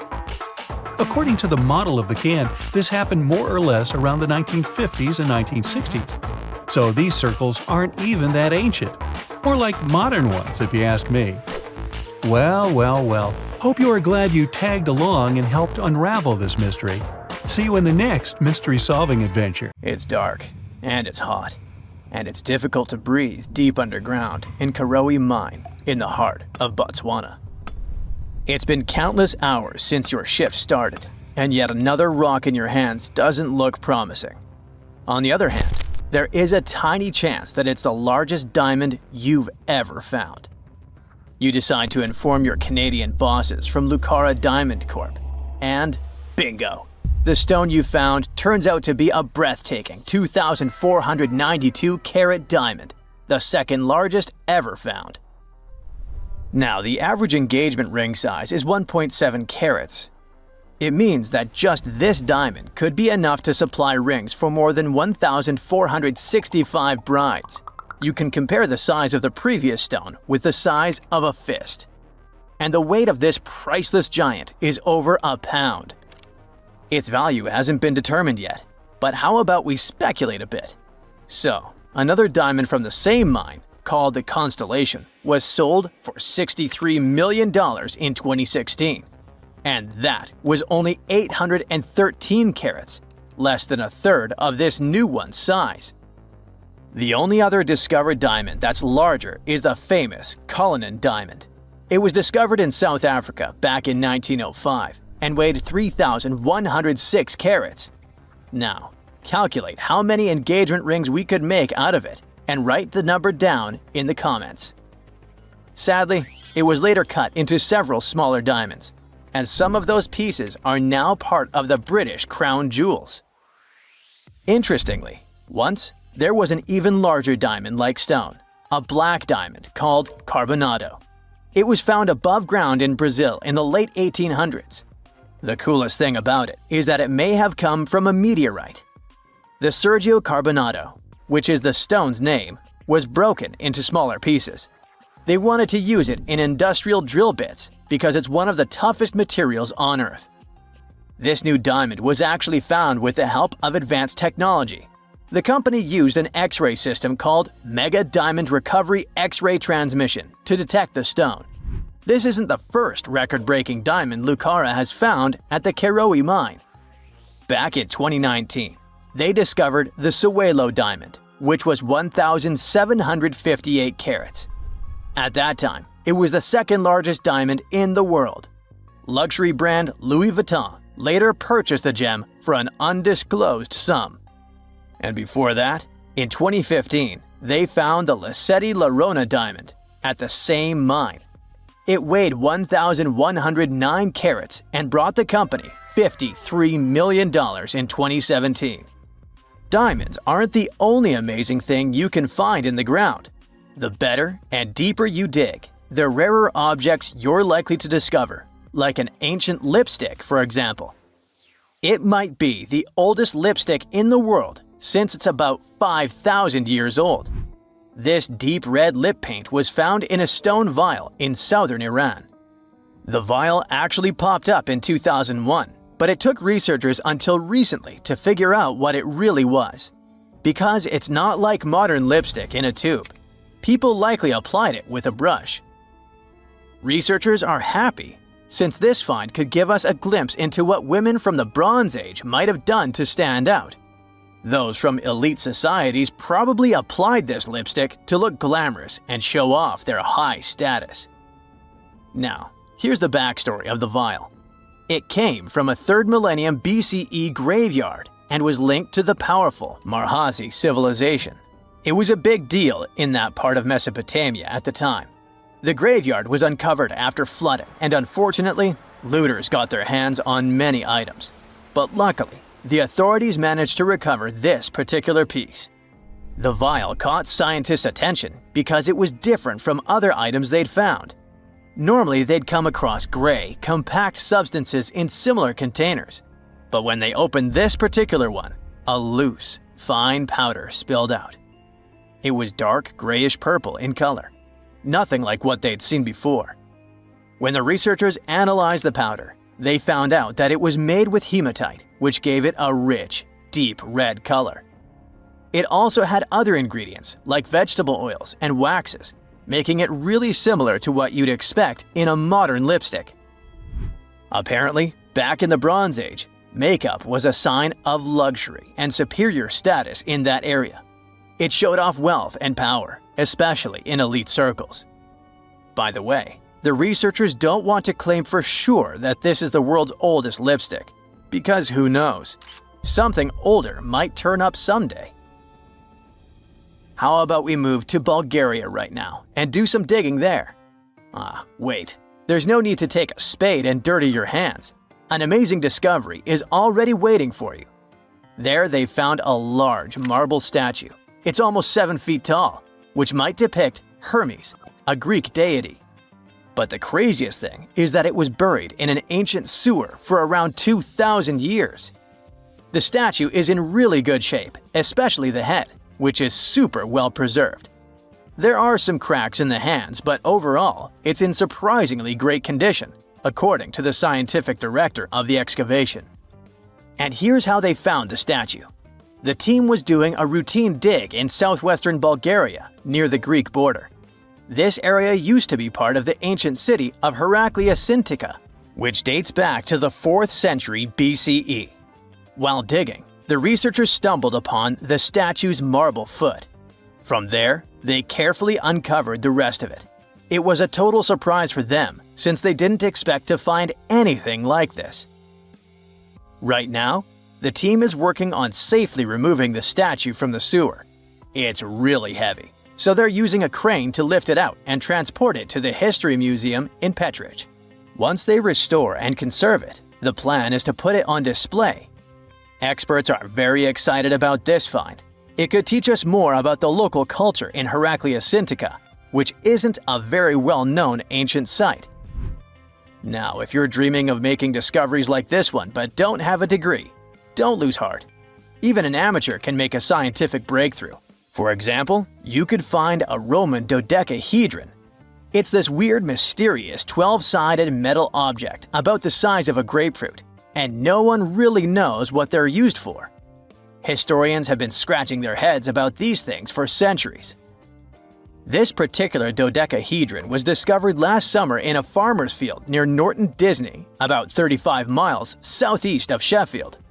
A group of volunteers had already found Roman coins and brooches in the area, so they knew the field might hold more treasures.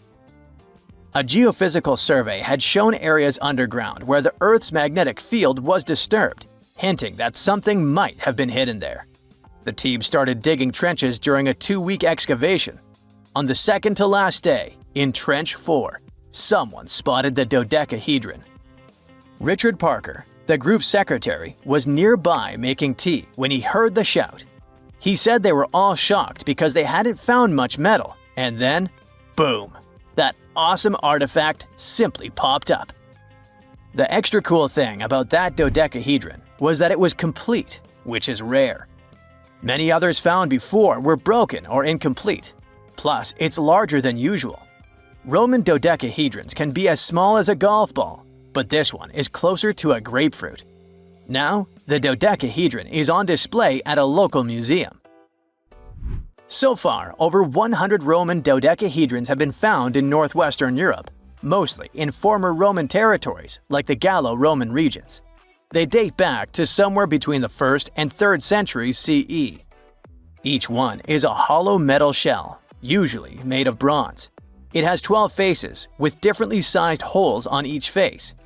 Around the holes, there are concentric rings imprinted into the metal, and at every corner where the faces meet, there's a small stud. There's no writing on them, and nothing in Roman texts mentions them at all. That's why nobody knows what these dodecahedrons were for. There are loads of theories. They could have been toys, dice, mace heads, or even tools for measuring distances in Roman artillery. Some people even think they were used for knitting gloves or even figuring out dates using the stars. But most of those ideas don't really hold up, so the mystery remains.